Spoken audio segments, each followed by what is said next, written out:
আমি যখন মালয়েশিয়াতে এসে আমার নতুন সংসার শুরু করি, মানে প্রথম 3 বছর তো আমি আব্বু আম্মুর সাথে ছিলাম। এই বছরটা আমি আলাদা আছি আমার হাজব্যান্ডকে নিয়ে। যেহেতু আমার হাজব্যান্ডের দোকানটা একটু দূরে, সেক্ষেত্রে আমরা বাসা চেঞ্জ করে দোকানের সামনে নিয়ে আসি। তো নতুন বাসা যেমন চেঞ্জ হয়েছে, তার মানে আমাদের নতুনভাবে সংসার শুরু হয়েছে। অনেক কিছু কেনাকাটা করতে হবে। তো আমরা একটা দোকানে গেছিলাম, কাজাং শপিং মলের 3rd ফ্লোরে মেবি। আপনারা এই দোকানটায় যাইতে পারেন। এই দোকানটায় সব ধরনের জিনিস আছে, মানে ওনাদের লটে মাল আসে আর কি, সব কিছুই আসে, A to Z সব কিছু আসে।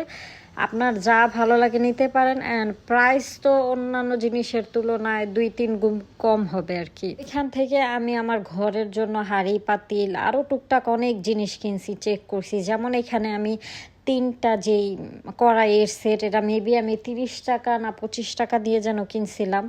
খুবই ভালো হয়েছে, যেটা দিয়ে আমি এখনও চলতেছি। এছাড়া ওই দোকানটায় মানে ওয়াটার পিউরিফায়ার, ওভেন, ফিল্টার, জামা কাপড়, শুজ, কসমেটিক্স সব কিছু ছিল। আর ওই দোকানে একটা বাংলাদেশি ভাইয়া ছিল, ওনার সাথে মানে আমরা 2-3 দিন গেছি, তারপর ওনার সাথে অনেক গল্প হয়েছে। উনিও আমাদেরকে অনেক কম টাকায় দিছে। আমরা বলছি আমরা নতুন সংসার শুরু করতেছি, তো উনি আমাদেরকে ওই হিসেবে অনেক ডিসকাউন্ট দিছে। আপনারাও যদি প্রয়োজনীয় জিনিসপত্র একটু কম দামে নিতে চান বা দরকার হয়, তাহলে আপনারা প্লাজা মেট্রো কাজাংয়ের 3rd ফ্লোর বা 2nd ফ্লোর হবে এই দোকানটা যাইতে পারেন, একদম কোনার দিকে। আমার কাছে তো সব কিছুই অনেক বেস্ট লাগছে। আমি তো বেশি কিছু কিনি নাই ভাই, যেহেতু এটা আমার নিজের দেশ না, তাই আর কি।